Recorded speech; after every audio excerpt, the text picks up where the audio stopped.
మా మీడియా మిత్రులందరికీ నా నమస్కారం.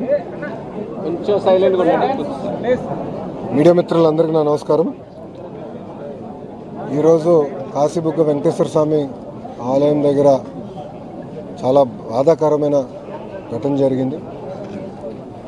అక్కడున్న భక్తులందరూ ఈరోజు ఏకాదశి అని వెళ్ళి అక్కడ ఎంట్రీ పాయింట్ దగ్గర తోపులాట జరిగి 9 మంది మనం పోగొట్టుకుంటాం జరిగింది. ఒక 16 మంది ఇంజర్ కూడా అయి ఉన్నారు. 3 స్పెషాలిటీ కేర్ అవసరం కనుక వాళ్ళని శ్రీకాకుళం జెమ్స్ కూడా ప్రభుత్వం తరలిస్తాం జరిగింది. ఈ గుడి ఒక భక్తుడు ప్రజల కోసం భూమి కానివ్వండి, గుడికి ఖర్చే ప్రతి రూపాయి పాండా గారు అన్న పెద్ద ఆయన, సుమారుగా 94 సంవత్సరాల వయసు కలిగిన పెద్ద ఆయన, భక్తుల కోసం వెంకటేశ్వర స్వామి గుడి ఉండాలి, ప్రజల కోసం అందుబాటులో తీసుకురావాలని కట్టారు. ఈరోజు ఇక్కడికి వచ్చిన చాలామంది భక్తులు ఇక్కడికి మొదటిసారి వచ్చిన వారు, కేవలం ఒక 10% మందే ఇది 2వ 3వసారి వచ్చిన వారు. ఈ గుడి గత 4-5 సంవత్సరాలుగా కడతా వచ్చి గడిచిన 4 నెలల్లోనే గుడి ప్రతిష్ఠ కూడా చేస్తాం జరిగింది. ఇక్కడ లోకల్గా అధికారులు కానివ్వండి, పోలీస్ సోదరులు కానివ్వండి, ఇంతమంది వస్తారని ఎవరికి తెలియలేదు. రెండోసారి వచ్చిన భక్తులు కూడా చెప్తున్నారు, గతంలో మేము వచ్చినప్పుడు ఉల్లాసంగా వచ్చి ఎంతసేపు కావాలంటే అంతసేపు దేవుడిని దర్శించుకుని మేము వెళ్ళేదానికి అవకాశం ఉంది. కానీ ఈసారి ఎప్పుడు లేని విధంగా ఎక్కువ మంది భక్తులు వచ్చారు. అక్కడ పైకి వెళ్ళేటప్పుడు 2 తలుపులు ఉంటాయి, 2 మార్గాలు ఉంటాయి, ఒకటి ఎంట్రీకి, ఒకటి ఎగ్జిట్కి. గుడి అనేది పొద్దున 6 నుంచి మధ్యాహ్నం 12 వరకు దర్శనం ఏర్పాటు చేశారు. దాని తర్వాత ఒక 3-4 గంటల విరామం తర్వాత మళ్ళీ సాయంత్రం పూట దర్శనాలు ఏర్పాటు చేస్తారు. పొద్దున వెళ్లాల్సిన భక్తులందరూ ఎంట్రీ మార్గం నుంచి వెళ్ళారు. సుమారుగా 11:30 ఎందుకంటే 12కి గుడి ముయ్యాలి కనుక ఎంట్రీ మార్గం అనేది మూసేస్తాం జరిగింది. సో లోపలున్న భక్తులందరూ దర్శించుకుని బయటికి వస్తున్నారు. బయట ఉన్నవారు మళ్ళీ సాయంత్రం వరకు ఉండాలని కొంతమంది లోపలికి వెళ్ళాలనుకున్నప్పుడు ఒకే మార్గం ఉండేగల అక్కడ తోపులాట జరిగింది. దాంట్లో ముందల పైన ఉన్నవారు, అంటే మెట్లు పై మెట్లో ఉన్నవారు ఒక్కొక్కరు పడతా వచ్చి కింద వరకు అందరు పడ్డారు. ఇంకో పక్కన మీడియా మిత్రులందరూ కూడా చూస్తుంటారు, బ్యారికేడింగ్ వేశారు. కానీ ఆ బ్యారికేడింగ్ ఏంటంటే ఫౌండేషన్ 2.5 ఇంచెసే చేశారు. జనరల్గా ఎక్కువ మంది భక్తులు వచ్చిన ప్రాంతంలో మినిమం 6 ఇంచులు లోపలికి వేస్తారు. అది అక్కడ చేయలేకపోయారు. అంతేకాకుండా ఒక సైడ్ మేము అందరం చూసాం, ఒక సైడ్లో అయితే అక్కడ బ్యారికేడింగ్ తర్వాత డైరెక్ట్గా సిమెంటే ఉంది, ఒక బీమ్ కూడా ఉంది, డైరెక్ట్గా సిమెంటే ఉంది. సో అటుపక్క పడిన వాళ్ళు చాలా ఇబ్బంది పడ్డారు, కొంతమంది చనిపోతాం కూడా జరిగింది. ఇది మాకు పొద్దున మాకు ఒక అలర్ట్ గ్రూప్ ఉంది మంత్రులకి. మాకు అది దాంట్లో వచ్చిన వెంటనే నేను ఇమ్మీడియట్గా శాసనసభ్యురాలు శిరీషక్కకి నేను ఫోన్ చేశాను. ఆమె కూడా పొద్దున 1వ తారీఖు కనుక పెన్షన్ కార్యక్రమంలో ఉంది, ఆమె ఇమ్మీడియట్గా అక్కడ బయలుదేరారు. దాని తర్వాత గౌరవ మంత్రి అచ్చెన్నాయుడు గారికి నేను ఫోన్ చేశాను. ఫోన్ చేసి ఏం జరిగిందంటే ఆయన కూడా నేను బయట ఉన్నాను, ఇమ్మీడియట్గా అక్కడికి వెళ్తున్నాను అని చెప్పాను. అధికారులు ఎస్పీ గారు కానీ కలెక్టర్ గారితో కూడా మాట్లాడారు. అందరు కూడా యుద్ధ ప్రాతిపదికంగా ఆ ప్రాంగణంకి వచ్చి ఇమ్మీడియట్గా ఎవరైతే సీరియస్గా ఉన్నారో వాళ్ళకి శ్రీకాకుళం తరలిస్తాం. కానీ ఎవరికైతే ఇక్కడ ఫ్రాక్చర్స్ ఉన్నాయో వాళ్ళని ఇక్కడ పలాస హాస్పిటల్ తీసుకొచ్చి వాళ్ళకి చికిత్స అందజేస్తాం కూడా జరిగింది. గౌరవ ముఖ్యమంత్రి గారు ఈ ఘటన జరిగే సమయానికి హెలికాప్టర్లో ఉన్నారు. కదిరికి ఆయన 1వ తారీఖు పెన్షన్ కార్యక్రమానికి వెళ్తున్నారు. కరెక్ట్గా 12:50 సుమారుగా ఆయన హెలికాప్టర్ అక్కడ ల్యాండ్ అయిన వెంటనే మేము ఆయనతో మాట్లాడటం జరిగింది. అప్పటి నుంచి ఇప్పటి వరకు కూడా అంటే ఫోన్ చేసి ఏం జరిగింది, ఎలా ఉన్నా మొత్తం తెలుసుకుంటాం జరిగింది. గౌరవ ముఖ్యమంత్రి గారి ఆదేశాల మేరకు చనిపోయిన ప్రతి కుటుంబానికి 15 లక్షల రూపాయలు ప్రభుత్వం తరపున ఆర్థిక సహాయం అందిస్తాం జరుగుతుంది. క్రిటికల్గా ఇంజన్ అయిన వాళ్ళకి 3 లక్షల రూపాయలు ప్రభుత్వం, ఆంధ్ర రాష్ట్ర ప్రభుత్వం అందిస్తాం జరుగుతుంది. ఈ ఘటన జరిగిన వెంటనే ప్రధానమంత్రి కార్యాలయాన్ని కూడా వివరాలు తెలియజేస్తాం జరిగింది. వాళ్ళు కూడా ఫోన్ చేసి ఏం జరిగింది, ఎలా జరిగిందని కనుక్కుంటాం జరిగింది. గౌరవ ప్రధానమంత్రి గారు కూడా చనిపోయిన వారికి 2 లక్షల రూపాయలు, క్రిటికల్గా ఇంజర్ అయిన వాళ్ళకి 50,000 రూపాయలు కేంద్ర ప్రభుత్వం నుంచి కూడా సహాయం అందిస్తాం కూడా జరుగుతుంది. అంతేకాకుండా చనిపోయిన వారిలో 3 తెలుగుదేశం పార్టీ సభ్యులు. సో మాకు కూడా ప్రమాద బీమా కార్యక్రమం ఉంది కనుక ఆ ప్రోగ్రాం ద్వారా ఆ కుటుంబానికి అదనంగా పార్టీ నుంచి 5 లక్షల రూపాయలు ఆ కుటుంబం కూడా అందిస్తాం జరుగుతుంది. గౌరవ ముఖ్యమంత్రి గారు ఇది తెలుసుకున్న వెంటనే నాతో మరియు డిజాస్టర్ మేనేజ్మెంట్ మార్చులు అనిత గారితో కూడా మాట్లాడటం జరిగింది. ఇమ్మీడియట్గా రాష్ట్ర వ్యాప్తంగా ఉన్న కలెక్టర్లకి, ఎస్పీలందరికీ కూడా రాష్ట్రంలో ఉన్న అన్ని గుడులకి వాళ్ళ డేట్స్ ఏంటి, వాళ్ళ ప్రోగ్రామ్స్ ఏంటి, గతంలో భక్తులు ఎంతమంది వచ్చారు, రాబోయే రోజులు ఎంతమంది వస్తారు, ముందల నుంచే మొత్తం వివరాలు సేకరించి సీసీటీవీ కెమెరాలన్నీ కూడా ఏర్పాటు చేసి క్రౌడ్ మానిటరింగ్ కూడా టెక్నాలజీ వాడి చేయమని ఆయన ఆదేశాలు కూడా జారీ చేస్తాం జరిగింది. అంతేకాకుండా ఇలాంటి ఘటన, ఎందుకంటే ఎండోమెంట్ కింద ఉన్న గుడులకి ఒక వ్యవస్థ ఉంటుంది, ఒక మానిటరింగ్ మెకానిజం ఉంటాయి.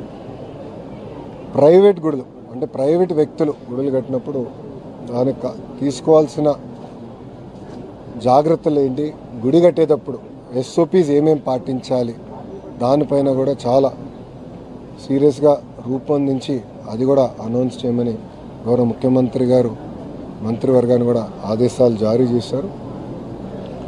ఇది ప్రభుత్వం చాలా సీరియస్గా తీసుకుంటున్నాం. అనుకోకుండా ఇంకో ఘటన జరిగింది. గౌరవ ముఖ్యమంత్రి గారు ఆయన ఎప్పటి నుంచో ఒక ప్రోగ్రాం ఉంది కనుక ఆ ప్రోగ్రాంకి వెళ్ళొచ్చిన తర్వాత భవిష్యత్ కార్యాచరణ ఏంటి, ఎలా చేస్తే బాగుంటుందని కూడా ఆయనతో చర్చించి గ్రూప్ ఆఫ్ మినిస్టర్స్ నిర్ణయాలు తీసుకుంటాం. అంతేకాకుండా పాండా గారు 94 సంవత్సరాల వయసు కలిగిన పెద్దాయన, సమాజంలో చాలా మంచి పేరున్న వ్యక్తి. ఆయన కూడా గుడి ఎదురుగా ఒక చిన్న రూమ్లో దేవుడి విగ్రహం రూమ్లో పెట్టుకుని చాప వేసుకుని కింద పడుకునే వ్యక్తి. దేవభక్తితో ప్రజలకి దేవుడిని దగ్గర చేయాలన్న ఆలోచనతో ఈ గుడిని ఆయన కడతం జరిగింది. సుమారుగా 12 ఎకరాల్లో మాకున్న సమాచారం మేరకు ఇప్పటికీ 15 నుంచి 20 కోట్ల రూపాయి సమకూర్చి సొంత నిధులు కూడా పెట్టి ఖర్చు పెట్టి గుడిని నిర్మిస్తాం జరిగింది. అధికారులు ఇప్పుడు మొత్తం వివరాలు తెలుసుకునేదానికి అక్కడున్న పనిచేస్తున్న పురోహితులు కానివ్వండి, పాండా గారు కానివ్వండి, అదేవిధంగా గుడిని నిర్మించిన అంటే కన్స్ట్రక్షన్ వర్క్ చేసిన వ్యక్తులందరినీ కూడా వాళ్ళని కూర్చోబెట్టి వివరాలన్నీ కూడా ఎందుకు ఏమేమి వాడారు, ఎలా కట్టారు, ఎప్పుడు ఏం కట్టారు, ఎందుకంటే ఇది గుడి ఒకేసారి కట్టింది కాదు, కొన్ని దశల వారీగా కట్టుకుంటూ వచ్చారు. మేము కూడా చూసాం, మెట్ల దగ్గర కొంచెం దశల వారి కట్టారు, ముందర చిన్నది కట్టిన తర్వాత దశల వారి కట్టారు. సో ఎప్పుడు ఏం కట్టారు, ఎలా జరిగింది, ఇది మొత్తం వివరాలు తెలుసుకున్న తర్వాత భవిష్యత్తు కార్యాచరణ ప్రభుత్వం తీసుకుంటుంది. ఇక్కడ పరిస్థితి ఏం సార్, ఎలా ఉన్నది, ఇక్కడ ఎంతమంది ఇంజూర్ అయ్యారు, ఇక్కడ వాళ్ళ కండిషన్ ఎలా ఉంది? ఇక్కడ అందరూ సేఫ్గా ఉన్నారు, 16 మంది ఉన్నారు. ఇక్కడ అందరూ సేఫ్గా ఉన్నారు. ఇక్కడ ఏంటంటే క్రిటికల్ ఇంజరీ అంటే ఒక పెద్ద ఆమెకి 2 కాళ్ళు ఇరిగినాయి. సో ఆమె ఏంటంటే మేము ఫర్దర్ ట్రీట్మెంట్ చేయించాల్సిన అవసరం ఉంది. కొంతమంది ఇంటికి వెళ్ళిన తర్వాత ఒక నెల రికవరీ అయితే 1 నెల పట్టవచ్చు, కొంతమందికి 6 నెలలు పడుతుంది. అది ఎంపీ గారు నేను కూడా మాట్లాడుకున్నాం. వాళ్ళకి కావాల్సిన సదుపాయాలు అంటే బెడ్, మెడికల్ గ్రేడ్ బెడ్ వాళ్ళ ఇంటికి పంపించే బాధ్యత కూడా మేము తీసుకుంటాం. అంతేకాకుండా ఎవరైతే ఇంజర్ అయి ఉన్నారో, క్రిటికల్ ఇంజర్ అయి ఉన్నారో వాళ్ళకి వారానికి ఒకసారి ఇద్దరిలో ఒకరు మేము మారుతాం, టైం టు టైం ఫాలోఅప్ చేద్దాం అని డిసైడ్ చేస్తాం. అంటే పర్ఫెక్ట్ రికవరీ అయ్యే వరకు మేము ఫాలోఅప్ చేస్తాం జరుగుతుంది. అమ్మా మేము ఇన్వెస్టిగేట్ ఇప్పుడు ఇంత 9 మంది చనిపోయినప్పుడు గుడిని కట్టిన వారు, గుడిని మేనేజ్ చేస్తున్న వారు అందరినీ కూడా మేము విచారిస్తాం. ఆ విచారం జరుగుతుందండి. సో మొత్తం వివరాలు తెలిసిన తర్వాత దాన్ని ఫర్దర్గా నేను స్పందించగలుగుతాను. ఇప్పుడు మా ప్రభుత్వం ప్రధానమైన ఫోకస్ భక్తుల్ని కాపాడుకోవాలి. సో మీరు చూస్తే చనిపోయిన వారిని కూడా ఇమ్మీడియట్గా పోస్ట్మార్టం చేసి వాళ్ళ గ్రామాలకి పంపిస్తాం కూడా జరిగింది. అంతేకాకుండా హాస్పిటల్లో ఉన్న వారందరినీ కూడా ఇమ్మీడియట్గా టేక్ కేర్ చేస్తాం. ఎమర్జెన్సీ క్రిటికల్ కేర్ కావాల్సిన ఇమ్మీడియట్గా జెమ్స్ కూడా పంపిస్తుంది. ఈ ప్రెస్ మీట్ ఏందని మేము అందరం కూడా అక్కడికి వెళ్తున్నాం. సో ఒక్క నిమిషం దయచేసి పూర్తి చేయండి. ఇమ్మీడియట్గా ఎవరైతే చనిపోయారో ఆ కుటుంబాలకి మట్టి ఖర్చులకి ప్రభుత్వం నుంచి 10,000 రూపాయలు ఆర్థిక సాయం కూడా అందజేస్తాం జరిగింది. చెప్పమ్మా. ప్రతి శనివారం వేలాది మంది భక్తులు వస్తున్నారు. ఈరోజు ఎక్కువ మార్నింగ్ నుంచే రోడ్స్ అన్ని కూడా బ్లాక్ అయిపోయి అధికారులకు ఒక అంచనా ఉండాలి సార్, యంత్రాంగం అప్రమత్తం అయ్యింది, ఇది జరిగేది కాదు కదా అనేది. అమ్మ మీరు చూస్తే చాలామంది మొదటిసారి వచ్చినవారు, గతంలో ఒకరు వస్తే ఈసారి 10 మంది వచ్చారు. ఇది ఏకాదశి గల ఎక్కువ మంది వచ్చారు. అధికారులు కూడా ఇది తెలుసుకుని ట్రాఫిక్ మేనేజ్మెంట్ చేశారు. కానీ లోపలికి ఒకేసారి ఇంతమంది వెళ్తారని ఎవరు అంచనా వేసుకున్నారు. పాపం పాండా గారు కూడా తెలియదు ఇంతమంది ఒకేసారి వస్తారు. నేను అడిగాను చాలామంది, గతంలో మీరు ఎప్పుడైనా వచ్చారంటే లేదన్నారు, మొదటిసారి అంటే మొదటిసారి. అందరూ అనుకుని వచ్చారంటే ఒక్కొక్క ఊరు నుంచి 10 నుంచి 20 మంది కలిసి వచ్చారు. వైకుంఠ ఏకాదశి వెంకటేశ్వర స్వామి గారిని దర్శించుకోవాలన్న ఆలోచనతో అట్లా కలిసికట్టుగా వచ్చారు. ఇదేనడమ్మా అనుకోకుండా ఇంతమంది రద్దీ వచ్చేగల ఏర్పాట్లు అంటే ఓవర్ నైట్ 1 నిమిషంలో చేయలేము. మీరు అదే కానీ కనకదుర్గమ్మ గుడికి మేము ముందలే ప్రిపేర్ అయ్యాం. గతంలో 12 లక్షల మంది వచ్చారు. ఇప్పుడు సుమారుగా 16 నుంచి 18 లక్షల మంది వస్తారు. ముందలే అంచనా వేసుకుని, ఎందుకంటే మాకు తెలుసు ఒక అవగాహన వచ్చింది. ఇక్కడ ఎవరికి తెలియదు, వచ్చిన వాళ్ళకి తెలియదు, పాపం గుడి కట్టిన పండగారికి తెలియదు, ఎవరికి తెలియదు. సో ఆల్ ఆఫ్ us అసలు తెలియని పరిస్థితిలో సార్ అర్ధరాత్రి నుంచి కూడా 3 దారుల్లో అంటే ఆ ఆలయానికి రావడానికి 7 దారులు వరకు ఉన్నాయి. కిలోమీటర్ల మేర వరకు పబ్లిక్ క్యూ లైన్లు ఉంటే కనీసం అర్ధరాత్రి నుంచి ఉన్నారని మీరు అంటున్నారు. ఒక్క నిమిషం స్వామి, అర్ధరాత్రి నుంచి ఉన్నారని మీరు అన్నారు. నేను కనుక్కున్నాను, అందరూ పొద్దున వచ్చిన వారు. నేను ఇక్కడ ఉన్న వాళ్ళందరిని అడిగాను, మీరు ఎప్పుడు బయలుదేరారమ్మా అంటే 8:30-9 మేము బయలుదేరాం ఊరు నుంచి. ఇక్కడికి వచ్చేగల 10 అయింది. సో 10 మేము వాహనాలన్నీ పార్క్ చేసుకుని నడుచుకుంటూ వచ్చాము అని వాళ్ళు చెప్తాం జరిగింది. వాళ్ళే స్వయంగా చెప్పారు. నేను అందరిని అడిగాను, 16 మందిని నేను ఇక్కడ అడిగాను. ప్రమాదం జరిగిన వాళ్ళ గురించి కాదు సార్, తెల్లవారుజాము నుంచి కూడా దర్శనాలు జరుగుతున్నాయి. అదేమ్మా మీరే వర్షన్ మార్చారు. I'm sorry to say. మీరేమన్నారు, నేను రాత్రి అన్నారు, పొద్దున ఇప్పుడేమో తెల్లవారుజామున అంటున్నారు. ఒక్క నిమిషం స్వామి, 6ంటికి గుడి తెరుస్తారని చెప్పారు కదా. బోర్డులు మీరు చదివారమ్మా? బోర్డు మేము చదివానమ్మా. 6 నుంచి 12 వరకు పొద్దున పూట దర్శనం ఉంటుంది. మళ్ళీ సాయంత్రం 4 నుంచి ఒకటి 3 నుంచి అని నీట్గా రాస్తుంది బోర్డు పేరు. సో అది రాస్తుంది. ఇక్కడ చాలామంది మొదటిసారి వచ్చిన వారు ఉన్నారు. ఎవరు అంచనా వేసుకోలేకపోయారు.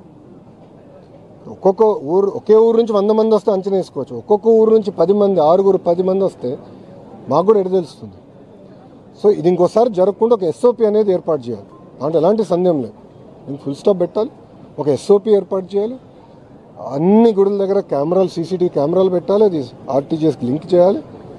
ఎక్కువ మంది వస్తుంటే అది మీరు తెలుసుకోవాల్సిన బాధ్యత కూడా ఉందని గౌరవ ముఖ్యమంత్రి గారు కూడా చెప్పారు. దానికి ఒక పక్కడబందైన ఎస్ఓపి ఏర్పాటు చేసే బాధ్యత మేము తీసుకుంటాం. కెపాసిటీ ఎంత సార్? అప్పుడు ఇన్సిడెంట్ అయినప్పుడు ఎంతమంది ఉన్నారు సార్? అమ్మా ఇంకా అక్కడ సీసీటీవీ ఫుటేజ్ కానీ కెమెరాలు కానీ ఏం లేవు.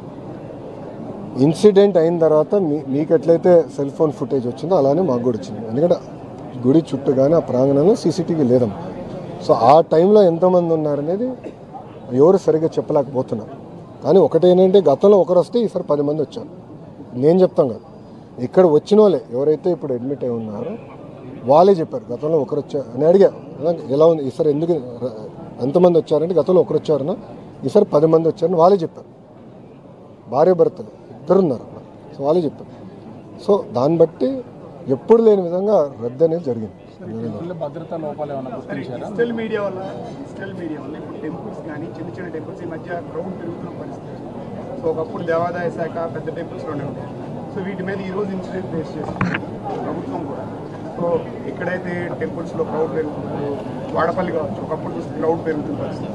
సో వీటి మీద అయినా ఖచ్చితంగా ఎస్ఓటీ కానీ స్టాండ్ ప్రభుత్వం ఏదైనా ఆలోచన చేసవచ్చు. అంటే సోషల్ మీడియా ఇంపాక్ట్ ఈ క్రౌడ్ పెరుగుతుంది, భక్తులు పెరుగుతున్న పరిస్థితి. ఒక పక్కన సోషల్ మీడియా ఇంపాక్ట్ ఉంది, ఇంకో పక్కన ఉచిత బస్ ప్రయాణం కూడా ఉంది.